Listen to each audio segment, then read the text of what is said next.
నమస్కారం నేటి సూర్య న్యూస్ కి స్వాగతం. ఈనాటి వార్తా విశేషాలు. కేంద్రంలో బీజేపీ నేతృత్వంలోని ఎన్డీఏ సర్కార్ కొలువు తీరింది. ప్రధానమంత్రిగా నరేంద్ర మోదీ వరుసగా మూడోసారి పదవి బాధ్యతలు స్వీకరించారు. ఆదివారం రాత్రి న్యూఢిల్లీలోని రాష్ట్రపతి భవన్లో అట్టహాసంగా జరిగిన కార్యక్రమంలో ఆయన ప్రమాణ స్వీకారం చేశారు. మోదీ సహా 72 మందితో కేంద్ర కేబినెట్ కూడా ఏర్పాటైంది. ప్రధాని మంత్రులతో రాష్ట్రపతి ద్రౌపది ముర్ము ప్రమాణ స్వీకారం చేయించారు.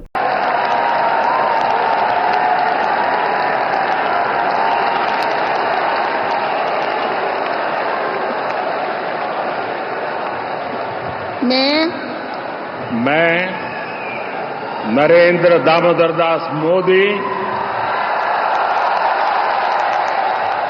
ईश्वर की शपथ लेता हूं कि मैं विधि द्वारा स्थापित भारत के संविधान के प्रति सच्ची श्रद्धा और निष्ठा रखूंगा।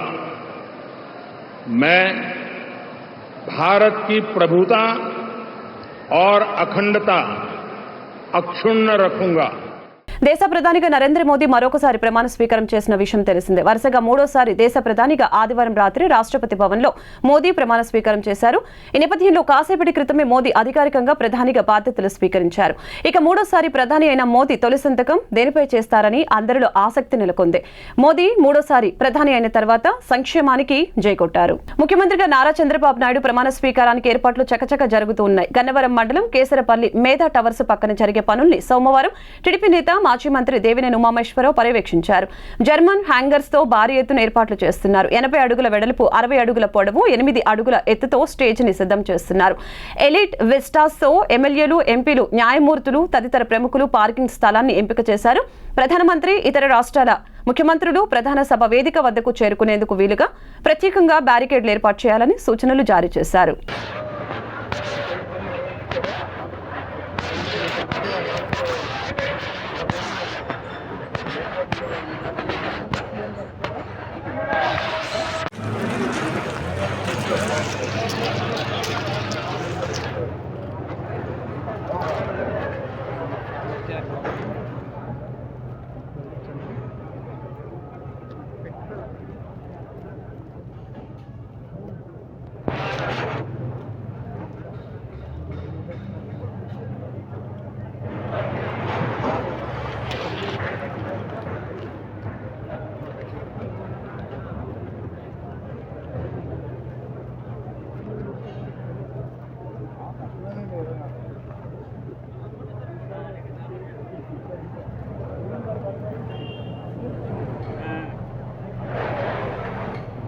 రాష్ట్రంలో తెలుగుదేశం పార్టీ ప్రజాస్వామ్యాన్ని బ్రతికిస్తే వైసీపీ చంపుతుందని టీడీపీ నేత పట్టాభి మండిపడ్డారు. ప్రజాస్వామ్యాన్ని గౌరవించే పార్టీ తెలుగుదేశమని అన్నారు. కూటమి పార్టీలంతా కలిసి ప్రజాస్వామ్య పరిరక్షణ ఉద్యమాన్ని చేపట్టాయని వ్యాఖ్యానించారు. టీడీపీ కేంద్ర కార్యాలయంలో ఏర్పాటు చేసిన విలేకరుల సమావేశంలో టీడీపీ అధికార ప్రతినిధి పట్టాభి మాట్లాడారు. హింసకు పాల్పడటం తెలుగుదేశం విధానం కాదని స్పష్టం చేశారు.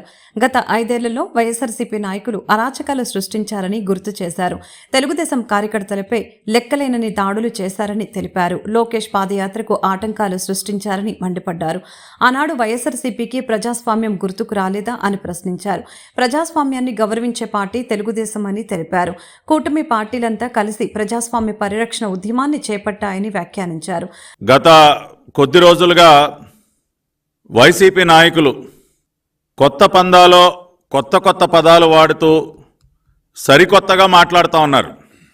గత 5 సంవత్సరాలుగా రాష్ట్రంలో సైకోలుగా ముద్ర వేయించుకున్నటువంటి నాయకులందరూ కూడా సైకో జగన్మోహన్ రెడ్డి నేతృత్వంలో జిల్లాల వారీగా, నియోజకవర్గాల వారీగా పిల్ల సైకోలుగా ముద్ర వేయించుకున్నటువంటి నాయకులందరూ మీడియా ముందుకు వచ్చి నంగనాచుల్లాగా మాట్లాడుతూ ఉన్నారు.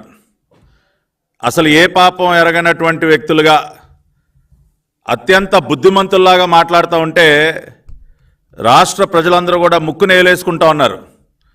ఓరు మీ దుంపదగా ఏం మాట్లాడుతూ ఉన్నారా, మీరు చేసినటువంటి పిచ్చి చేష్టలేంటి, మీరు మాట్లాడుతున్నటువంటి మాటలు ఏంటని చెప్పి. జూన్ 4వ తేదీన మీ అందరికీ తెలుసు, రాష్ట్రంలో ప్రతి ఊర్లో కూడా ఒక దీపావళి పండుగ జరుపుకున్నారు. ఒక నియంత పాలనకి ముగింపు పలికిన రోజు, రాష్ట్రానికి తిరిగి స్వాతంత్రాన్ని అందించినటువంటి రోజు జూన్ 4, 2024 చరిత్రలో నిలిచిపోతుంది. ఈ రోజుకి కూడా ఆ పండుగ వాతావరణం ఆగలేదు. జూన్ 12 ఉదయం 11:27 నారా చంద్రబాబు నాయుడు అనే నేను అన్న వాక్యాన్ని వినబోతున్నారు. ఆ రోజున తిరిగి ఒక సంక్రాంతి పండుగ జరుపుకోవటానికి సంసిద్ధులవుతా ఉన్నారు ప్రజలందరూ కూడా. రాష్ట్రంలో తెలుగుదేశం పార్టీ ప్రజాస్వామ్యాన్ని బ్రతికిస్తే వైఎస్ఆర్సీపీ చంపుతుందని మండిపడ్డారు. ప్రజాస్వామ్య విలువల గురించి ఎన్నోసార్లు చంద్రబాబు హితబోధ చేశారని అన్నారు. రాష్ట్రంలో ఎక్కడ భౌతిక దాడులు జరగవని తెలిపారు. ఇకపై వైసీపీ నేతలకి లోకేష్ రెడ్ బుక్ రియాలిటీ ఏంటో చూపిస్తారని హెచ్చరించారు. ఐపీసీ సెక్షన్ల పవర్ ఏంటో చూపిస్తామని, అవినీతి పరులైన అధికారులపై చర్యలు తప్పవని అన్నారు. జగన్ అధికారంలో ఉన్నప్పుడు లోకేష్ పాదయాత్రపై 22 సార్లు దాడి చేశారని, గతంలో చెన్నుపాటి గాంధీపై దాడి చేసి కన్ను పోగొట్టారని అన్నారు. ఎర్రగొండపాలెం, నందిగామలో చంద్రబాబు పర్యటనలపై దాడి చేశారు. తాడిపత్రిలో జేసీ ఇంటిపై ఎన్నిసార్లు దాడులు చేశారో లెక్కలేదని, అలాగే నాపై దాడి చేసినప్పుడు వైఎస్ఆర్సీపీకి ప్రజాస్వామ్యం గుర్తుకు రాలేదా అని ఆయన ప్రశ్నించారు. 24 గంటలు కూడా అవలేదు. దీనికి ఏం చెప్తారు ఈ పిల్ల సైకోలు? ఇవాళ హింసని ప్రేరేపిస్తున్నది ఎవరు? హింసకి పాల్పడుతున్నది ఎవరు? గిరినాథ్ చౌదరిని చంపింది వైసీపీ పిల్ల సైకోలు, అవునా కాదా? ఇవాళ నంగనాచుల్లాగా మీడియా ముందుకు వచ్చి మాట్లాడుతున్నటువంటి ఆ గుడివాడ గుట్కాగాడిని అడుగుతా ఉన్నా, ఎవర్రా చంపింది? గిరినాథ్ చౌదరి అనే తెలుగుదేశం పార్టీ నాయకుడిని ఎవరు చంపింది? మీ పార్టీ సైకో మోకలు కాదా? ఏమయ్యా పేరుని నాని, ఏంటయా మాట్లాడుతా ఉన్నావు మీడియా ముందుకు వచ్చి? కౌంటింగ్కి 2 రోజుల ముందున నువ్వు వచ్చి మాట్లాడినటువంటి మాటలేంటి? గంటలు లెక్క పెట్టుకోండిరా, మీ సంగతి తేలుస్తాం. ఏది కౌంటింగ్కి 2 రోజుల ముందు? దాన్ని బట్టి అర్థం కావట్లేదా మీ వ్యవహార శైలి ఏంటో? ఒక పక్కన ఇటువంటి దారుణాలు చేస్తూ ప్రజలు మక్కిలెరగొట్టి మిమ్మల్ని మోకాళ్ళ మీద నుంచోబెట్టిన 11 సీట్లతో మిమ్మల్ని మోకాళ్ళ మీద నుంచోబెట్టారు ఈ రాష్ట్రంలో. ప్రజా తీర్పు ఆ విధంగా ఉన్నా కూడా ఇంకా బుద్ధి తెచ్చుకోకుండా ఈ సైకో చేష్టలు, ఈ దారుణాలు, ఈ హత్యలు ఇంకా కొనసాగిస్తూ నంగనాచుల్లాగా వచ్చి నీతులు మాట్లాడతారా? ప్రజాస్వామ్యాన్ని రక్షించాలంట. రాష్ట్రంలో ఏ ప్రభుత్వం వచ్చినా, ఎవరు తమ వద్దకు వచ్చినా తాము ఉన్నది ఉన్నట్లుగానే మాట్లాడతామని, సంపాదించుకోవాలి, దాచుకోవాలనేది కానే కాదని విశాఖ శారదా పీఠం పీఠాధిపతి స్వరూపానందేంద్ర స్వామి తెలిపారు. ఈ 5 ఏళ్లలో పీఠం ఎలా ఉందో ఇప్పుడు అలాగే ఉంది. ఇప్పుడు చంద్రబాబును కొత్తగా తాను పొగడటం లేదు, అలా అనుకోవద్దని తెలిపారు. చంద్రబాబు, పవన్ కళ్యాణ్, బీజేపీ కూటమి అధికారంలోకి రావడం ఆనందంగా ఉందని, చంద్రబాబు ప్రమాణ స్వీకార ముహూర్తం బలమైనదని చెప్పారు. విశాఖ శారదా పీఠం పీఠాధిపతి స్వరూపానందేంద్ర స్వామి విలేకరులతో మాట్లాడారు. ఈ సమావేశంలో ఆయన మాట్లాడుతూ ప్రజలకు మేలు కలిగేలా, రాష్ట్రానికి ప్రయోజనం చేకూరేలా పరిపాలించాలని తెలిపారు. కేంద్రంతో ఉండే సన్నిహిత సంబంధాలతో చంద్రబాబు గొప్పగా పాలించగలరని ఆశిస్తున్నట్లు తెలిపారు. అమరావతిలో కూడా శారదా పీఠం నిర్మిస్తామని తెలిపారు. ఏ ప్రభుత్వం వచ్చినా నిష్పక్షపాతంగా రాజశ్యామల అమ్మవారి ఆశీస్సులు ఉంటాయని తెలిపారు. రేపు 12వ తారీఖు బహుశా 11:27 చంద్రబాబు నాయుడు ముఖ్యమంత్రిగా ప్రమాణ స్వీకారం. చాలా అత్యద్భుతమైన ముహూర్తము, సింహలగ్నము, చాలా బ్రహ్మాండమైన ముహూర్తము. ఆయన ఈ రాష్ట్రాన్ని, ముఖ్యంగా దేవాదాయ ధర్మాదాయ శాఖ, టీటీడీ ఈ వ్యవస్థల్ని చాలా గొప్పగా పరిపాలించాలి. ఈ రాష్ట్ర ప్రజలకి, ఈ భక్తులకి చాలా భాగ్యమైన పరిపాలన అన్నట్టుగా చంద్రబాబు నాయుడు గారు, లోకేష్ గారు, అలాగే పవన్, వీళ్ళందరూ ప్రజలకి నచ్చేటట్టుగా పరిపాలించాలని మనస్ఫూర్తిగా ఆశీర్వదిస్తూ, త్వరలోనే చాతుర్మాస పూజల కోసం రిషికేశ్ వెళ్తున్నామని, అందుకే చంద్రబాబు ప్రమాణ స్వీకారోత్సవానికి ముందే ఆశీస్సులు అందిస్తున్నానని తెలిపారు. తనకు అత్యంత ఆత్మీయుడు అయిన ఎర్రంనాయుడు కుమారుడు కింజారపు రామ్మోహన్ నాయుడు కేబినెట్ మంత్రి కావటం సంతోషంగా ఉందని తెలిపారు. అమ్మవారి కృపచేత మోడీ 3వ ప్రమాణ స్వీకారం చేయటం ఆనందంగా ఉందని తెలియజేశారు. నేను చంద్రబాబుని ఏదో కొత్తగా పొగుడుతున్నాను అనుకోవద్దు. ఎందువలంటే అప్పుడు ముఖ్యమంత్రి అయినప్పుడు కూడా చంద్రబాబు గెలవాలని ఎవరితోటి మాకు విభేదాలు ఉండవు, మేము స్వాములం, పీఠాధిపతులం, ధర్మం కోసమే పోరాడతాం. కానీ ఈరోజు ప్రెస్ మీట్ పెట్టింది ఎవరికి భయపడి కాదు, అది గుర్తుంచుకోవాలి. ఎవరికి భయపడి కాదు, వాస్తవాలు తెలుసుకోకుండా ఎవరెవరో కొత్తగా వచ్చిన వాళ్ళతో చేరి ఏదేదో తప్పుడు అభిప్రాయాలు వాళ్ళు చెబుతారని. ఎప్పుడూ స్వరూపానంద స్వామివారు ఒకలాగే ఉంటారు. ఈ స్వరూపానంద ఏ గవర్నమెంట్ వచ్చినా, ఎవరు మా దగ్గరికి వస్తున్నా మేము ఉన్నది ఉన్నట్టుగా మాట్లాడతాం. దూరమైనా పర్వాలేదు, మేము గవర్నమెంట్ల దగ్గర బట్టికే పీఠం కాదు ఇది, ఉన్నది ఉన్నట్టుగా మాట్లాడటమే. సంపాదించుకోవాలి, దాచుకోవాలి అనుకునే పీఠం కాదు ఇది. ఆంధ్రప్రదేశ్లోని మద్యం ప్రియులకు ఇది బ్రహ్మాండమైన శుభవార్తే. గత 5 ఏళ్లుగా బ్రాండెడ్ మద్యం కోసం కళ్ళు కాయలు కాచేలా ఎదురు చూసిన వారి ఆశలు ఫలించాయి. ప్రభుత్వం మారటంతో బ్రాండెడ్ మద్యం మళ్లీ దిగుమతి అవుతోంది. కొత్త స్టాక్తో మద్యం దుకాణాలు కలకలలాడుతున్నాయి. తాజాగా కింగ్ ఫిషర్ బీర్లు గోడౌన్లకు చేరుకున్నాయి. గోదాములలోకి లారీల నుంచి బీర్లను అన్లోడ్ చేస్తున్న వీడియోను టీడీపీ అధికార ప్రతినిధి ఆనం వెంకటరమణారెడ్డి తన ఎక్స్ ఖాతాలో పంచుకున్నారు. ఏపీ నుంచి మాయమైపోయిన బీర్లు మళ్లీ వచ్చాయని ఆయన దానికి క్యాప్షన్ తగిలించారు. ఈ వీడియోపై నెటిజన్లు సంతోషం వ్యక్తం చేస్తూ కామెంట్లు పెడుతున్నారు. కింగ్ ఫిషర్ ఒకటే కాదని ఫలానా బ్రాండ్లు కావాలంటూ వాటి లిస్ట్ కూడా పెడుతున్నారు. దీనికి స్పందించిన ఆనం త్వరలోనే అన్ని మద్యం బ్రాండ్లు దొరుకుతాయని పేర్కొన్నారు. మరొక వైపు ఇష్టమైన మద్యం మళ్లీ అందుబాటులోకి వస్తూ ఉండటంతో నెటిజన్లు మీమ్స్తో సెలబ్రేట్ చేసుకుంటున్నారు. గత ప్రభుత్వాలు ముస్లింలకు ఇచ్చిన 4% రిజర్వేషన్ కొనసాగిస్తామని టీడీపీ జాతీయ ప్రధాన కార్యదర్శి యువగళం నాయకులు నారా లోకేష్ హామీ ఇవ్వటం పట్ల రాష్ట్ర వ్యాప్తంగా ముస్లింలందరూ హర్షం వ్యక్తం చేస్తున్నారని టీడీపీ నాయకులు ఎంఎస్ బేగ్ తెలిపారు. కొందరు దుష్ట శక్తులు టీడీపీకి ముస్లింలను దూరం చేసేందుకు కుట్రపూరిత ప్రచారాలు చేశారని ఆరోపించారు. సోమవారం పంజా సెంటర్లో ముస్లింలకు 4% రిజర్వేషన్ కొనసాగిస్తామని హామీ ఇచ్చిన నారా లోకేష్ చిత్రపటానికి పాలాభిషేకం జరిగింది. నియోజకవర్గ మైనార్టీ సెల్ అధ్యక్షులు ఎండి రజవుల్లాహ్ ఆధ్వర్యంలో జరిగిన ఈ కార్యక్రమంలో ముఖ్య అతిథిగా ఎంఎస్ బేగ్ పాల్గొని మాట్లాడారు. గత ప్రభుత్వాలు ముస్లింలకు 4% రిజర్వేషన్ కొనసాగించిన విధంగానే తాము కూడా కొనసాగిస్తామని తమ నాయకుడు నారా లోకేష్ హామీ ఇచ్చారని తెలిపారు. ముస్లింలను తెలుగుదేశం పార్టీకి దూరం చేసేందుకు కొన్ని దుష్ట శక్తులు అసత్య ప్రచారాలు చేశారని విమర్శించారు. చంద్రబాబు అమరావతిని రాష్ట్రాన్ని అభివృద్ధి చేస్తారని, కేవలం అభివృద్ధి సంక్షేమం మాత్రమే ఆయనకు తెలుసని తెలిపారు. కులాలు మతాల మధ్య కుమ్ములాటలు పెట్టే పార్టీలు వేరే ఉన్నాయి, వారికి ప్రజలు ఎన్నికల్లో బుద్ధి చెప్పారని తెలిపారు. ఈరోజు నారా చంద్రబాబు నాయుడు గారు, పవన్ కళ్యాణ్ గారి యొక్క పాత్ర కేంద్రంలోనూ రాష్ట్రంలోనూ చాలా కీలకంగా మారినందుకు మనమందరం కూడా నారా చంద్రబాబు నాయుడు గారి యొక్క నాయకత్వాన్ని, అలాగే పవన్ కళ్యాణ్ గారి యొక్క నాయకత్వాన్ని బలపరుస్తూ ఇక్కడ ఆంధ్ర రాష్ట్రంలో అభివృద్ధి, సంక్షేమం, సురక్ష, భద్రత అనే అంశాల మీద మనమందరం కూడా ముందుకెళ్తామని చెప్పి ఇటు రాష్ట్ర రాజధానిగా అమరావతి, పోలవరం అనే 2 అంశాల మీద ముందడుగేసి నిన్న నారా చంద్రబాబు నాయుడు గారు కూడా మొట్టమొదటిసారిగా అమరావతిలో మళ్ళీ ఆయన ప్రమాణ స్వీకారం చేసే ముందే కార్యక్రమం మొదలెట్టారు. ఈ నేపథ్యంలో తెలుగుదేశం పార్టీ జాతీయ ప్రధాన కార్యదర్శి అయినటువంటి యువగళం రథసారథి, యువకుల ఆరాధ్య దేవుడు అని చెప్పొచ్చు మన నారా లోకేష్ గారు గతంలో 20 సంవత్సరాల నుంచి 4% రిజర్వేషన్ ముస్లిం సోదరులందరూ కూడా గత ప్రభుత్వాలు అందజేశాయి. ఆ ప్రభుత్వంలో నారా చంద్రబాబు నాయుడు గారు ప్రభుత్వం హయాంలో కూడా 4% రిజర్వేషన్ ముస్లిం మైనారిటీలు కంటిన్యూ చేస్తున్నగే. అదేవిధంగా మరెన్నో పథకాలు నారా చంద్రబాబు నాయుడు గారు ముస్లిం సోదరులందరూ కూడా పెద్ద ఎత్తున అందజేయడం జరిగింది. గత ప్రభుత్వ పాలనలో రాష్ట్రంలోని అన్ని రంగాలు పూర్తిగా వెనుకపడిపోయాయని, వాటిని అభివృద్ధిలోకి తీసుకుని రావటమే ధ్యేయంగా చంద్రబాబు పాలన ఉంటుందని తెలిపారు.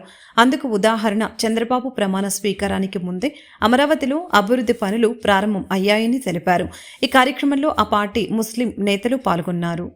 బాబు వస్తేనే జాబు వచ్చిద్దని ప్రజలు నమ్మారు కాబట్టి ఘనంగా మనకు ఓట్లేసి బంపర్ మెజార్టీతో గెలిపించారు. అలాగే బాబు వస్తేనే జాబ్స్ వస్తాయి, బాబు వస్తేనే ఇండస్ట్రీస్ వస్తాయి, బాబు వస్తేనే బడుగు బలహీన వర్గాల ఎస్సీ ఎస్టీ మైనార్టీ అందరూ బాగుపడతారని తెలుసుకున్నారు ప్రజలు.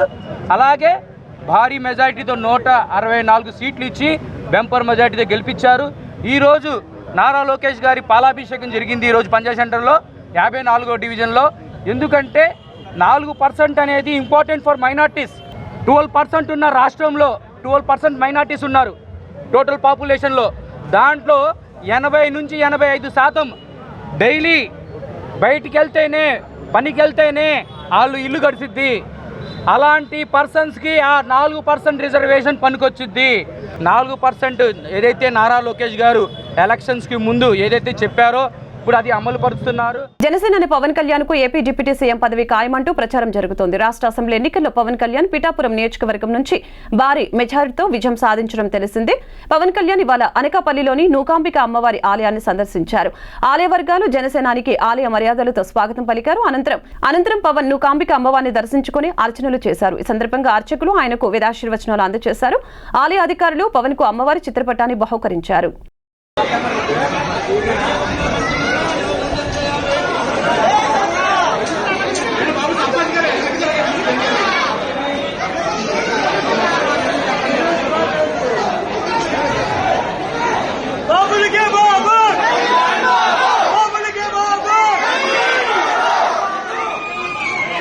రేపు టీడీపీ అధినేత చంద్రబాబును శాసనసభ పక్ష నేతగా కూటమి ఎమ్మెల్యేలు ఎన్నుకోనున్నారు. రేపు గవర్నర్కు లేఖను కూటమి ఎమ్మెల్యేలు అందించనున్నారు. ఆంధ్రప్రదేశ్ ఏర్పడిన తర్వాత ఈ నెల 12న చంద్రబాబు రెండవసారి ముఖ్యమంత్రిగా ప్రమాణ స్వీకారం చేయనున్నారు. ఏపీలో టీడీపీ జనసేన బీజేపీ కూటమి చరిత్రలో నిలిచిపోయే విజయం సాధించడం తెలిసింది. ఏపీలో మొత్తం అసెంబ్లీ స్థానాలు 175 కాగా కూటమి ప్రభంజనం సృష్టిస్తూ ఏకంగా 164 స్థానాల్లో జయబేరి మోగించింది. టీడీపీ 135, జనసేన 21, బీజేపీ 8 స్థానాలు గెలిచాయి. ఈ నేపథ్యంలో టీడీపీ అధినేత చంద్రబాబు జూన్ 12న ఏపీ ముఖ్యమంత్రిగా ప్రమాణ స్వీకారం చేయనున్నారు. దీనికి ముందుగా రేపు చంద్రబాబును కూటమి ఎమ్మెల్యేలు శాసనసభ పక్ష నేతగా ఎన్నుకోనున్నారు. నువ్వు ఓడిపోవడానికి ప్రధాన కారణం పార్టీ కార్యకర్తలని, పార్టీ కష్టపడడం గుర్తించుకోవడమే, ఎమ్మెల్యేలు గౌరవించమని కూడా మరి మీడియా ద్వారా కూడా తెలియజేస్తా ఉన్నాం. నిన్న చూస్తూ ఉన్నాం, చంద్రబాబు నాయుడు గారు బ్రహ్మాండంగా గెలిపించుకున్నాడు. పవన్ కళ్యాణ్ గారు, చంద్రబాబు నాయుడు గారు, ఒక ఎంపీ గారు ఫ్లైట్కి అవకాశం ఉందా లేదా, నీ పరిస్థితి ఏంటి అని కూడా అడగడం కూడా జరిగింది. 10 ఏళ్ళలో ఏ రోజు కూడా పిలిచి నియోజకవర్గం నేను ఏమి ఇవ్వాలి, అక్కడ ఏమేమి పెండింగ్ ఉన్నాయి, నీ పరిస్థితి నేను అడిగినటువంటి దాఖలాల్లో మా ప్రభుత్వంలో జగన్మోహన్ రెడ్డి గారు ఆయన ఉన్నటువంటి సలహాదారులు పెట్టుకున్నాడు ఒక 60 మందిని. ఎందుకు పెట్టుకున్నాడో తెలియదు, వాళ్ళు ఏం సలహా ఇస్తారో తెలియదు, మరి అసలు ఈయన ఏం చేస్తారో తెలియదు.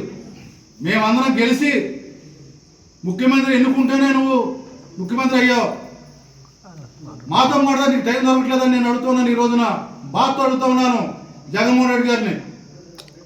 అందుకనే ప్రజలు తగిన తీర్పు ఇచ్చారని కూడా నేను తెలియజేస్తా ఉన్నాను.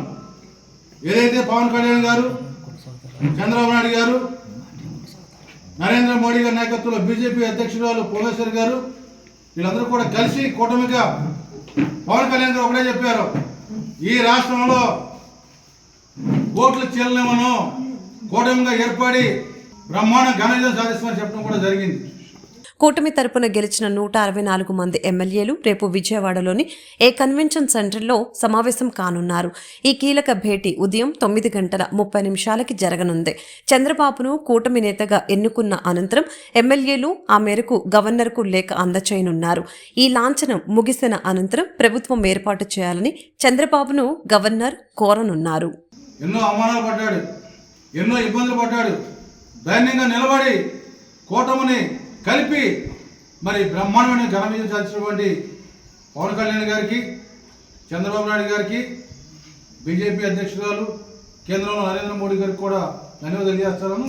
ఎందుకంటే నాకు చాలా బాధ చేస్తూ ఉంది, 2 సార్లు ఎమ్మెల్యేగా గెలిచి ఈ నియోజకవర్గంలో డబ్బులు ఏమి ఇవ్వకుండా ఆయన ఇచ్చి మేము ప్రచారం చేయడం తప్ప చేయడానికి ఏమి లేదని కూడా తెలియజేస్తా ఉన్నాం. బ్రిడ్జి చేస్తానని చెప్పాడు, ఇక్కడ తిరువురు వచ్చి ఇల్లు ఇస్తానని చెప్పాడు లేదా మీ అందరి ముందు.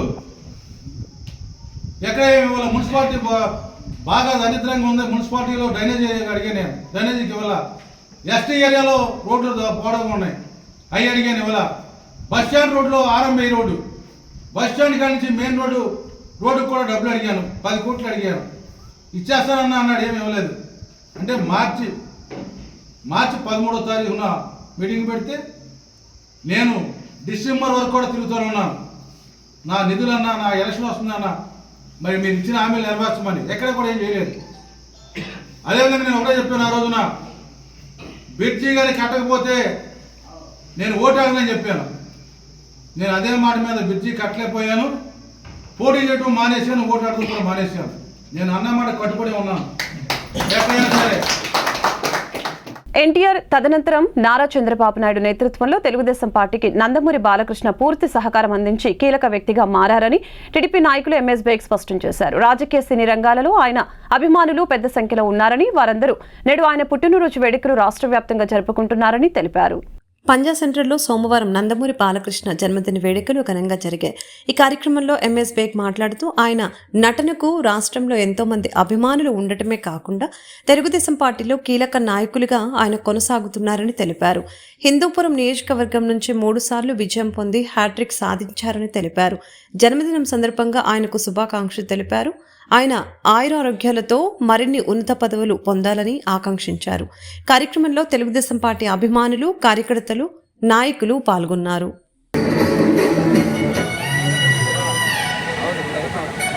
ఈరోజు నందమూరి తారక రామారావు గారి యొక్క రాజకీయ వారసులైనటువంటి సినిమా సామ్రాట్గా ఒక లెజెండ్గా పేరు పొందిన నందమూరి బాలకృష్ణ గారి యొక్క జన్మదిన సందర్భంగా ఈరోజు విజయవాడ పశ్చిమ నియోజకవర్గంలో పెద్ద ఎత్తున తెలుగుదేశం పార్టీ శ్రేణులందరూ కూడా నందమూరి బాలకృష్ణ గారికి మొన్న జరిగిన ఎలక్షన్లో ఆయన 3వసారి ఎమ్మెల్యేగా హ్యాట్రిక్ కొట్టిన సందర్భంలో కూడా, మరి ఆయన పుట్టినరోజు సందర్భం కూడా ఆయన అభిమానులు, Telugu Desam party, Janasena party, Bharatiya Janata party శ్రేణులందరూ కూడా పెద్ద ఎత్తున ఇక్కడ హాజరయ్యి పంజా సెంటర్లో నందమూరి బాలకృష్ణ గారి యొక్క కేక్ కటింగ్ కార్యక్రమం కూడా మనం చేపడతా ఉన్నాం.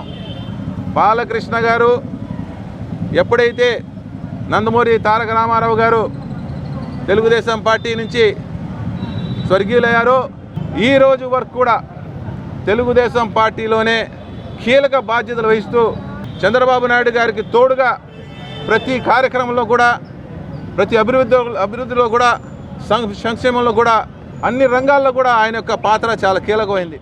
రాష్ట్రంలో అత్యధిక మెజారిటీ సాధించి విజయదుందుబి మోగించిన ఎన్డీఏ కూటమి బీసీలను విస్మరించకుండా జనాభా ప్రాతిపాదికన బీసీలకు అధికారంలో ఫలానా యంత్రాంగంలో సముచిత స్థానం కల్పించాలని ఏపీ బీసీ సంక్షేమ సంఘం రాష్ట్ర అధ్యక్షులు కేసన శంకర్రావు నూతన ప్రభుత్వానికి విజ్ఞప్తి చేశారు. గత ప్రభుత్వ రాక్షస పాలనలో బీసీలను పూర్తిగా విస్మరించడం వల్లనే వైసీపీకి ఆ గతి పట్టిందని ఎద్దేవా చేశారు. సోమవారం గాంధీనగర్ ప్రెస్ క్లబ్లో బీసీ సంక్షేమ సంఘం ఆధ్వర్యంలో మీడియా సమావేశం నిర్వహించారు. ఈ సందర్భంగా శంకర్రావు మాట్లాడుతూ గతంలో చంద్రబాబు సుపరిపాలన అందించారని, అదే ఒరవడి నూతన ప్రభుత్వంలో కూడా కొనసాగించాలని విజ్ఞప్తి చేశారు. గత జగన్ రాక్షస పాలనలో బలహీన వర్గాలకు మంత్రి పదవులు ఇచ్చారు, కానీ మంత్రిత్వ శాఖలను తమ వద్దే ఉంచుకున్నారని, జగన్ పాలనలో ప్రజలు అనేక ఇబ్బందులు పడి ఆయన పాలనంటే భయపడే పరిస్థితి వచ్చింది, కాబట్టి ప్రజలు జగన్కు తగిన రీతిలో బుద్ధి చెప్పారని తెలిపారు. సంఘం రాష్ట్ర ప్రధాన కార్యదర్శి అన్నవరపు నాగ మల్లేశ్వరరావు మాట్లాడుతూ జనాభా ప్రాతిపాదికన బీసీలకు పదవులు కేటాయించాలని తెలిపారు. సంఘం ఎన్టీఆర్ జిల్లా ప్రధాన కార్యదర్శి మేకా వెంకటేశ్వరరావు మాట్లాడుతూ నియంత పాలన పోయి సుపరిపాలన వచ్చిందని ప్రజలు ఆనందం వ్యక్తం చేస్తున్నారని తెలిపారు. బీసీలందరూ ఎన్డీఏ కూటమికి మద్దతిచ్చారని, అందుకే అత్యధిక మెజారిటీ కూటమికి వచ్చిందని, బీసీలను విస్మరించకుండా వారి హక్కులను నూతన ప్రభుత్వం కాపాడాలని కోరారు. ఈ కార్యక్రమంలో సంఘం సభ్యులు చప్పాడ చందు, వై పుల్లారావు, వీరంకి గోకర్ణేశ్వరరావు, రాము, బాయన శంకర్రావు, అనగాని ప్రసాదు, జ్ఞాన సత్యనారాయణ, కొల్లూరు హనుమంతరావు, జ్ఞాన వీరబాబు తదితరులు పాల్గొన్నారు.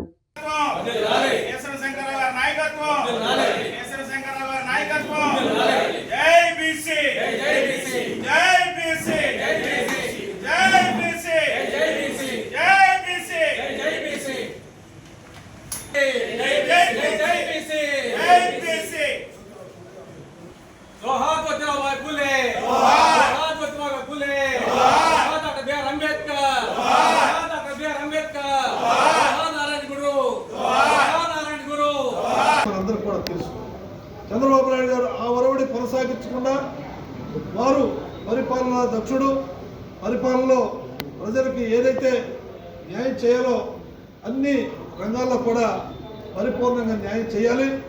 బలహీన బడుగు వర్గాల గతంలో ఎన్టీ రామారావు గారు పార్టీ పెట్టింది బీసీల పార్టీ అని చెప్పని గతంలో కూడా ఆయన అనేక సందర్భాల్లో కూడా తెలియజేశారు. నందమూరి తారక రామారావు గారు ఏదైతే ఆశించి ఈ యొక్క పార్టీని నిర్మాణం చేశారో ఆ నిర్మాణంలోనే బలహీన వర్గాలకి అన్యాయం జరగకుండా భవిష్యత్తులో సమస్త రంగాల్లో కూడా వారి వాటా వారికి దక్కే విధంగా మరి పదవులు కేటాయించాలి. ఏదో తూతు మంత్రంగా కొన్ని పదవులు కేటాయించటం కాదు, పరిపాలనలో భాగస్వాములు చేసే విధంగా ఐఏఎస్ కానీ ఐపీఎస్ కానీ మంత్రులు కానీ రేపు కేబినెట్ కూడా మరి చేయబోతూ ఉన్నారు. మా వాటా మాకు తప్పనిసరిగా కేటాయించాలి. కేటాయించకపోతే రేపు భవిష్యత్తులో మళ్ళీ బలహీన వర్గాల వాళ్ళు రకరకాలుగా మళ్ళీ మిమ్మల్ని విమర్శలు చేసే విధంగా మరి పరిపాలన కొనసాగించే విధంగా మీరు. ఈ వార్తలు ఇంతటితో సమాప్తం. మరొక బులెటిన్ మళ్ళీ కలుద్దాం. నమస్కారం.